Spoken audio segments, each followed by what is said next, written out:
नमस्कार, स्वागत है आपका हमारी खास पेशकश Q1 अर्निंग्स में। मैं हूं विवेक मित्तल और आज हमारे साथ म्यूजिक कंपनी की टॉप म्यूजिक कंपनी में से एक टिप्स इंडस्ट्रीज के chairman and managing director mister Kumar Taurani जुड़ रहे हैं। Kumar sir, hi sir, welcome to our show sir. Hello. I just going through with your financials, sir. Best ever quarterly performance. 53 crore का revenue आया 34 करोड़ के अगेंस्ट में, और अगर हम देखें क्यू ऑन क्यू बेसिस पर भी तो 52 के अगेंस्ट में ऑलमोस्ट 53 करोड़। नेट प्रॉफिट में एक remarkable jump sir, 27 crore versus 17 crore Y Y, and Q on Q basis पर भी 18 से बढ़कर 27। एबिटा में भी सर 56% का जंप। सर, क्या कुछ हाइलाइट्स थी इस क्वार्टर की, इतना शानदार performance sir? God is really kind कि हम हमारे जो रेpertoire है, जो हम 90s में 65% of 90s music is belong to Tips. तो मुझे लगता है कि वो कहीं पर उसका बहुत बड़ा कंट्रीब्यूशन है, उसकी बहुत बड़ी हाथ है इसमें। पूरी जो जर्नी है हमारी, हमने 21 मार्च में हमारा नंबर था 90 करोड़ मार्च में, एंड लास्ट ईयर मार्च 23 2 साल में हमने 186, डबल से थोड़ा ज्यादा किया। एंड इस साल इस क्वार्टर में अगेन जो हमारा टारगेट होता है या हमारा बजट, हम जो बजट बनाते हैं रेवेन्यू कितना होगा, 30% वी से कि हमारा होगा top line, and bottom line we always predict कि बॉटम लाइन हमारी 15 to 20% होगा। बट जो ये करंट ईयर है, वी प्रिडिक्ट कि 30% हमारा टॉप लाइन भी आएगा एंड 30% हमारा बॉटम लाइन भी आएगा। तो सब कुछ ठीक है, God is really kind on us, सब ठीक चल रहा है। यस सर, मैं देख रहा था सर म्यूजिक सेक्टर की ग्रोथ 12% कैलेंडर ईयर 17 से, और आपकी ग्रोथ 34%। So you are outperforming within your sector sir. Sir, last अगर हम 6 साल में देखें तो म्यूजिक सेक्टर में 2 साल कोविड के भी रहे, जिसकी वजह से एक डिस्टर्बेंस रहा होगा। सर, क्या कुछ हो रहा है सर म्यूजिक सेक्टर में कि किस तरह से जो ग्रोथ के नए पैरामीटर्स खुल रहे हैं? आज बहुत सभी इंडस्ट्रीज में एक वर्टिकल चेंज आ रहा है पोस्ट कोविड। सर, आपकी इंडस्ट्री में क्या चेंजेस हैं? मेरे ख्याल से 16 में पहले हम फिजिकल थे, फिर फिजिकल से हम जब डिजिटल हुए तो डिजिटल में बहुत ही अच्छा ग्रोथ आने लगा। फिजिकल तो खत्म हो गया था, तो बीच में तो 4-5 साल 2004 से लेके 7-8 तक तो काफी प्रॉब्लम्स थी, कुछ ठीक नहीं था। फिर रिंग बैक लोन आया, मोबाइल फोन्स का बहुत बड़ा मार्केट था, 8,000 करोड़ इंडस्ट्री से अर्निंग होती थी मोबाइल कंपनीज को। हमें बहुत कम पैसे देते थे, पर खैर वो एक जमाना था। फिर ये जो यूट्यूब, सावन, गाना, ये जो एप्स आए, उससे बहुत बड़ा बिजनेस हुआ। एंड फिर अल्टीमेटली जो 16 में जो जियो ने जो रेगुलेशन किया कि डेटा प्राइसेस आपके इतने कम हो गए, सो उस साल से हम ईयर ऑन ईयर बढ़ते गए। कोविड में थोड़ा हल्का सा माइनर सा डिप आया था हमें, क्योंकि फर्स्ट क्वार्टर उसमें कोविड में सडनली पीपल, मतलब किसी को पता ही नहीं था क्या होने वाला है, एड बंद हो गए थे, तो थोड़ा रेवेन्यू में हर्ट हुआ था। हमने आई थिंक 20 मार्च में हमने किया था 97 करोड़, बट 21 मार्च में हमने 97 करोड़ का हमारा डाउनफॉल था। तो बट उसके बाद तो टचवुड इतना ग्रो हुआ है बिजनेस, और संभल ही नहीं पा रहा है। और मुझे लगता है कि हमारे केस में मे बी इंडस्ट्री इतना ग्रो नहीं कर रही है, 15% 20% इंडस्ट्री ग्रो कर रही है, बट हमारे केस में आई थिंक हमारी म्यूजिक की प्रायोरिटी ज्यादा है।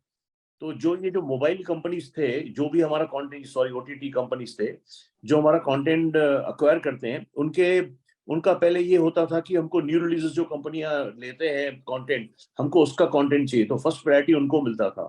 लेकिन टचवुड लास्ट 2-2.5 साल से मैं ये देख रहा हूँ पैटर्न कि they are giving us more priority, कि दे अंडरस्टूड कोविड में थोड़ा सब ओपन हो गया कि नहीं, जो कैटलॉग कंपनी है जिसके पास रेpertoire है, तो they will survive more and they are risk free. और न्यू रिलीजेस का, कभी न्यू रिलीजेस की म्यूजिक अच्छी आई नहीं आई, कभी पिक्चर डिले हो गई। कोविड में तो 1.5 साल तक बहुत ही स्ट्रगल था, फिर पिक्चरें आ ही नहीं रही थी। तो उसमें थोड़ा हमें बड़ा एडवांटेज हुआ हमारे को लॉन्ग टर्म में, एंड वो एडवांटेज अभी मुझे लगता है कि हम नेक्स्ट 20-25 साल तक हम एंजॉय करेंगे। तो that's a really good thing. होता है ना कभी कुछ दुख में भी सुख होता है, तो मेरे ख्याल से जो कोविड वाला दुख टिप्स के लिए सुख था। ग्रेट सर, बिल्कुल। और सर, मैं ये देख रहा हूँ कि इस समय जो हम एक इंडस्ट्री में सुनते हैं कि बॉलीवुड को लेकर बहुत ज्यादा थोड़ा परसेप्शन वीक हो रहा है डे बाय डे, और थोड़ा सा साउथ की तरफ या जो नेटफ्लिक्स या जो दूसरे जो ओटीटी प्लेटफॉर्म्स हैं, लोग उनकी तरफ ज्यादा माइग्रेट कर रहे हैं। तो सर जो आपका मैं इस क्वार्टर में देख रहा था कि आपने 259 सॉन्ग्स रिलीज किए, जिसमें 56 were from the film new films and rest from the non film background. So sir music का जो एक झुकाव है वो किस साइड जा रहा है, बॉलीवुड की साइड जा रहा है या किस तरह का सर म्यूजिक इंडस्ट्री में चल रहा है? देखिए, इंडिया मार्केट है ना, इंडिया मार्केट फिल्म बेस ही है, फिल्म म्यूजिक ही चाहिए, वो बॉलीवुड हो या साउथ में तेलुगु हो, तमिल हो, पंजाबी हो, पर चाहिए म्यूजिक फिल्म का ज्यादा होता है।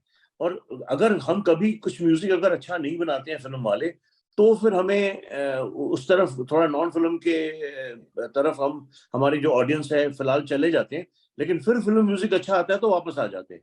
तो अगर समझो आपके अगर न्यू रिलीजेस अच्छे नहीं है, तो आपका जो रेpertoire कंजम्पशन होगा पुराना 85% हो जाएगा, 90% हो जाएगा। अगर न्यू रिलीजेस अच्छे हैं आपके, तो फिर आप ये समझ के चलिए कि 70% कैटलॉग की मूवमेंट होगी।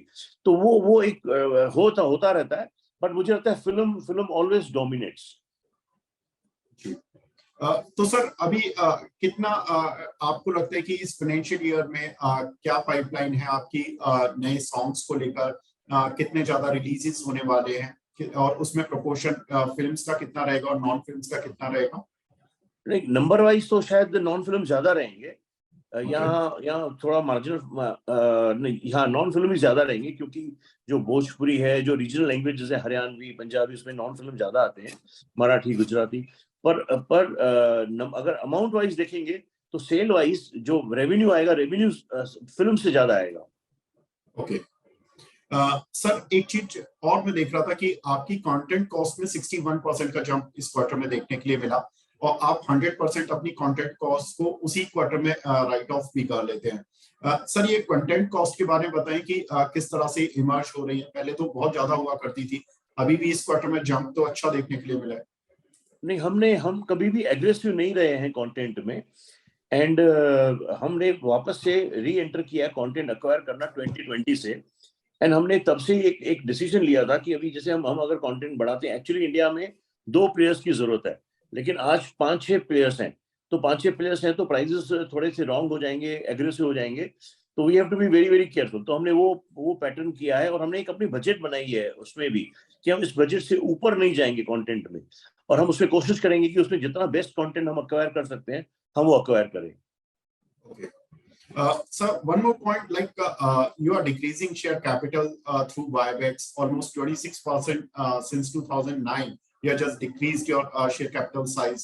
मैं देख रहा था कि 1.73 करोड़ शेयर हुआ करते थे, वहां से घटाकर आपने 1.28 कर लिया, which is a rewarding factor for all the shareholders. And अगर हम देखें तो आपके पास अभी कैश भी पड़ा हुआ है, cash and cash equivalent 143 crore, और मार्केट में अगर स्टॉक मार्केट के कॉन्टेक्स्ट में भी देखें तो करीब 957 करोड़ की फ्री फ्लोट है।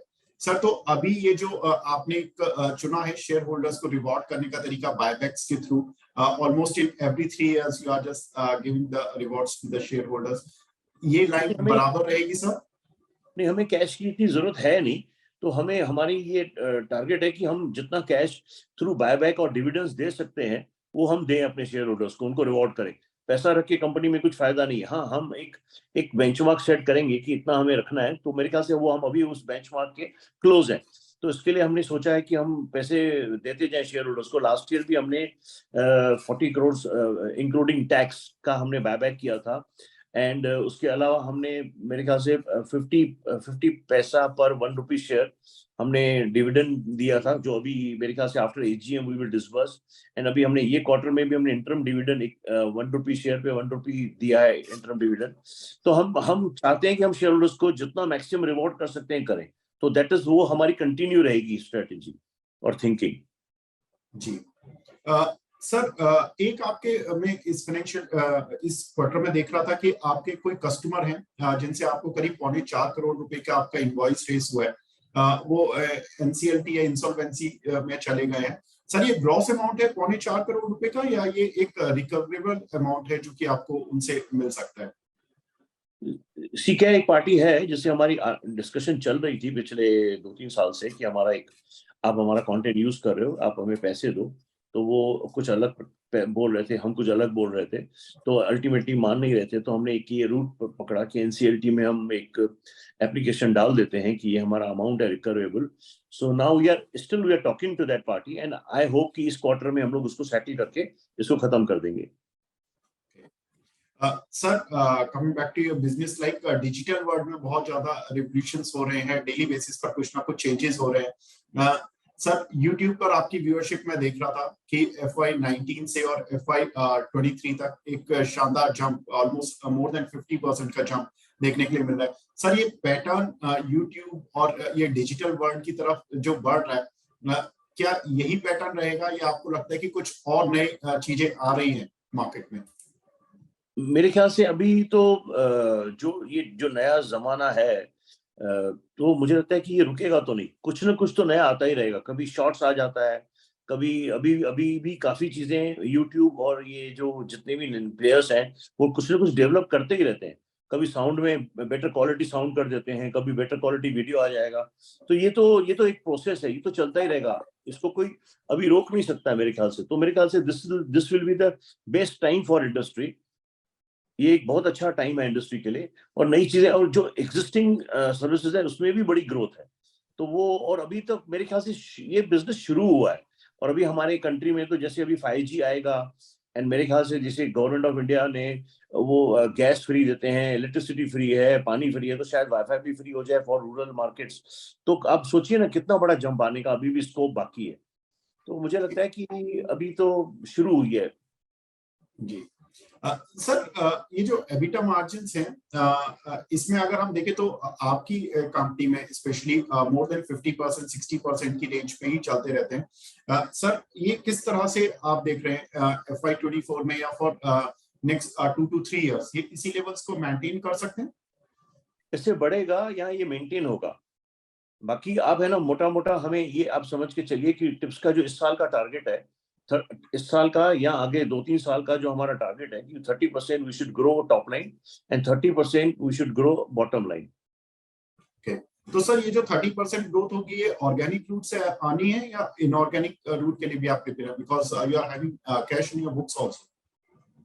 ऑर्गेनिक ही करेंगे, न्यू कंटेंट लेंगे और जो भी हमारा एग्जिस्टिंग रेpertoire है उसको उसके तरीके निकालेंगे कि how we exploit that more and more. Okay, तो सर FY24 के लिए भी जो टॉप लाइन की गाइडेंस है 30% है जी, और बॉटम लाइन की भी 30 की है। पहले मैं 15 से 20% बोलता था लास्ट ईयर तक, लेकिन इस साल हम 30% इवन बॉटम लाइन भी अचीव करेंगे। तो सर, इस साल में ये चेंजेस का कारण सर अपसाइड गाइडेंस रिवीजन क्यों हो रहा है सर? सिर्फ एक ही मेजर कारण एक है कि हमारा जो कंटेंट है, जो रेpertoire है 90s का, 90s से लेके 2023 तक का जो भी कंटेंट है वो मेरा touch wood that is really doing well. That's the main कारण, रीजन बिहाइंड दिस। बिल्कुल, perfect sir. So all the best for your guidance sir and for rest of the year, and we hope कि आपके results इसी तरह से शानदार आते रहें और शेयर होल्डर्स को रिवॉर्ड आप दे ही रहें और आगे भी शेयर होल्डर्स आपसे रिवॉर्ड देते रहे। तो बहुत बहुत शुक्रिया सर हमसे जुड़ने के लिए और अपना precious time. Thank you. Thank you sir.